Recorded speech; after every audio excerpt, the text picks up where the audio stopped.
ফজলুর রহমানের দলীয় পদ ৩ মাসের জন্য স্থগিত করল বিএনপি। জানাবো জামায়াতের সঙ্গে বিএনপির জোট হওয়ার সম্ভাবনা নেই বলছেন সালাউদ্দিন আহমেদ।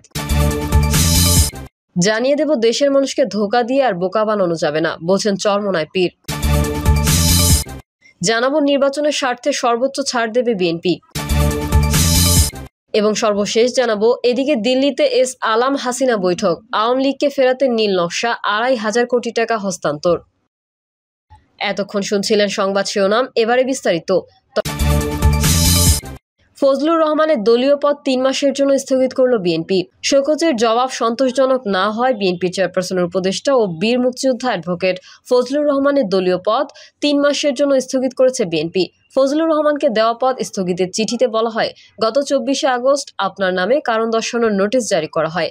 আপনি নোটিশের লিখিত জবাব না দিয়ে সময় বর্ধিত করার আবেদন করেন। এর পরিপ্রেক্ষিতে গত সোমবার সময় আরও ২৪ ঘন্টা বর্ধিত করা হয়। আপনি আজ নোটিশের যেই জবাব দিয়েছেন তা সন্তোষজনক নয়। তথাপিও বীর মুক্তিযোদ্ধা হিসেবে মুক্তিযুদ্ধে আপনার অবদান বিবেচনা করে কঠোর সাংগঠনিক ব্যবস্থা না নিয়ে আপনার দলীয় প্রাথমিক সদস্য পদ সহ সব পর্যায়ের পদ ৩ মাসের জন্য নির্দেশক্রমে স্থগিত করা হলো। এখন থেকে আপনি টকশো বা সামাজিক যোগাযোগ মাধ্যমে কথা বলার সময় দেশের মর্যাদা ও দলের নীতিমালা যাতে ক্ষুণ্ণ না হয় এবং দেশের জনগোষ্ঠীর ধর্মীয় অনুভূতিতে আঘাত না লাগে সে বিষয়ে সর্বদা সতর্ক থাকবেন। জামায়াতের সঙ্গে বিএনপি জোট হওয়ার সম্ভাবনা নেই বলছেন সালাউদ্দিন আহমেদ। জামায়াতে ইসলামের সঙ্গে জোটের সম্ভাবনা নেই বলে জানিয়েছেন বিএনপির স্থায়ী কমিটির সদস্য সালাউদ্দিন আহমেদ। এ সময় আসন্ন নির্বাচনী জোটের প্রসঙ্গে জানতে চাইলে তিনি বলেন, বেশ কয়েকটি ইসলামী দলের সঙ্গে আলোচনা চলছে। আমরা ইসলামী মূল্যবোধে বিশ্বাস করি, তবে জামায়াতে ইসলামীর সঙ্গে ভোটের সম্ভাবনা নেই। ২০২৬ সালের ফেব্রুয়ারির শুরুতেই জাতীয় নির্বাচন হবে উল্লেখ করে সালাউদ্দিন আহমেদ জানান, এ বিষয়ে নির্বাচন কমিশন, সরকার বা বিএনপির মধ্যে কোনো শঙ্কা নেই। জুলাই সনদ বিষয়ে এই নেতা বলেন, এমন কোনো প্রস্তাব গ্রহণ করা হবে না যা নিয়ে আদালতে প্রশ্ন তোলা যাবে না। দিন শেষে সংসদের মাধ্যমেই এটি বাস্তবায়ন হবে। এ সময় কোনো দল নির্বাচনে যেতে না চাইলে সেটা তাদের সিদ্ধান্ত বলে জানিয়ে সালাউদ্দিন আহমেদ বলেন, আগামী নির্বাচন যারা বয়কট করবে তারা নিজেরাই মাইনাস হয়ে যাবে। আশা করি সেই ঝুঁকি কেউ নেবে না। প্রার্থী নির্বাচনের প্রশ্নে তিনি জানিয়েছেন, ফ্যাসিবাদ বিরোধী আন্দোলনে যারা ভূমিকা রেখেছে প্রার্থী বাছাইয়ে তারাই গুরুত্ব পাবে। মেধাভিত্তিক রাজনীতি যারা করবে তারাই দলকে প্রতিনিধিত্ব করবে বলে উল্লেখ করেন বিএনপির নেতা। দেশের মানুষকে ধোঁকা দিয়ে আর বোকা বানানো যাবে না বলছেন চরমোনাই পীর। ইসলামী আন্দোলন বাংলাদেশের আমির মুফতি সৈয়দ মোহাম্মদ রেজাউল করিম বলেছেন, বিগত দিনে যারা দেশ পরিচালনা করেছে তাদের শাসন আমরা দেখেছি। আমরা আমাদের সন্তানের মরদেহ আর দেখতে চাই না। দেশের মানুষকে ধোঁকা দিয়ে আর বোকা বানানো যাবে না। সৈয়দ মোহাম্মদ রেজাউল করিম বলেন, ইতোমধ্যে সামনে কি হতে পারে তা অনুমান করা যাচ্ছে। চাঁদার জন্য মানুষকে পাথর মেরে হত্যা করে লাশের উপর নৃত্য করতে দেখেছি। নির্বাচন কমিশনে গিয়ে মারামারির ঘটনাও দেখেছি। নির্বাচন কমিশন পক্ষপাতিত্ব বক্তব্য দিচ্ছেন। নির্বাচনের স্বার্থে সর্বোচ্চ ছাড় দেবে বিএনপি।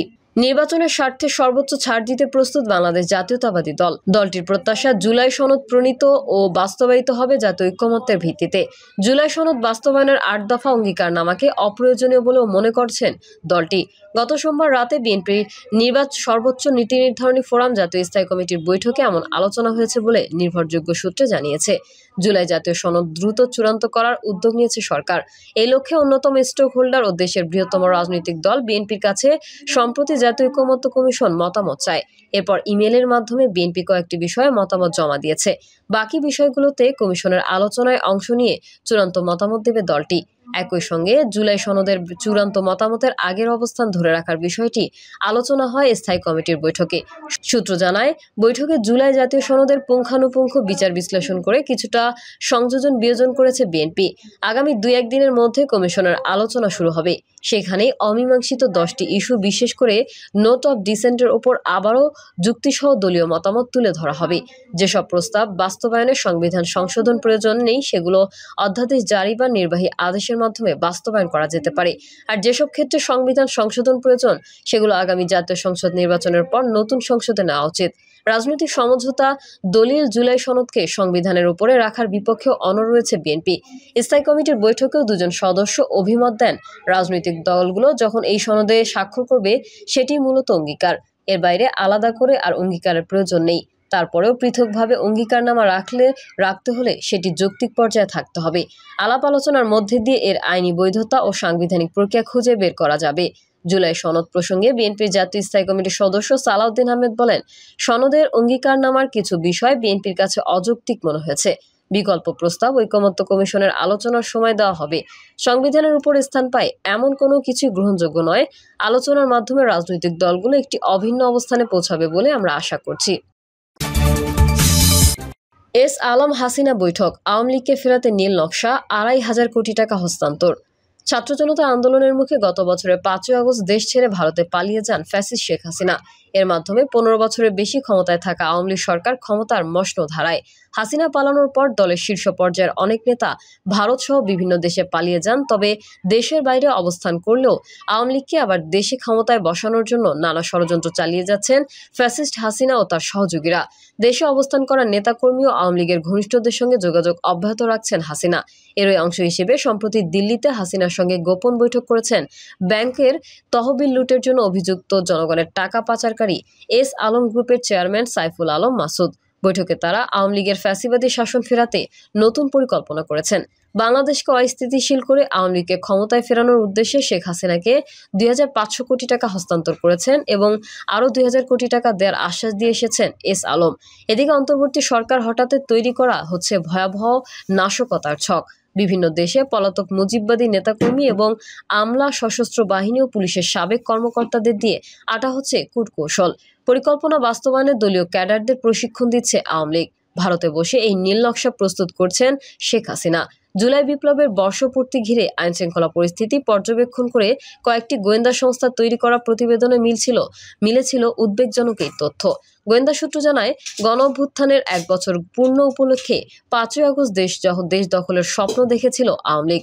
অস্থিরতা তৈরি করতে ঢাকা ও দিল্লিতে চলছিল প্রশিক্ষণ কার্যক্রম। রাজধানীর বসুন্ধরা আবাসিক এলাকায় ৪ শতাধিক আওয়ামী ক্যাডারকে কর্মশালার নামে ট্রেনিং দেওয়া হয়েছে।